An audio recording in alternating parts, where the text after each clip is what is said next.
Jeg sidder lige og hygger mig lidt med Natasha her.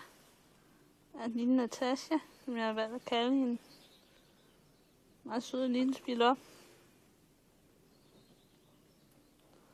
Helst gerne æde mine fingre, hvis hun får lov til det. De er bare ved at være lidt for gamle til at bide fingre, synes jeg. Det gør lidt ondt.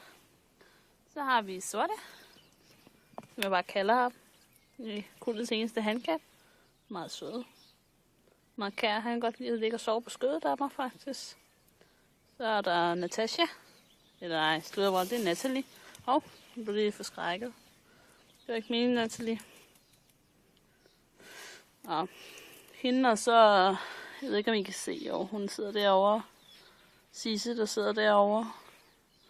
De er ikke så glade for at blive rørt ved sådan noget. Det er mere sådan en som Sorte. Og så Natasha, som så ligger på den anden side. Au. Ja. Og Natalie er ikke så glad for at blive rørt ved det, kun hvis det lige passer hende. Ja. Og tilbage til Natasha igen. Hun ligger ned ad solskinnet. Så hvad du gør. Ja. Men det var så bare lige søde lille Natasha. Og så har vi så Sorte og Natalie. Og så har vi så Sisse.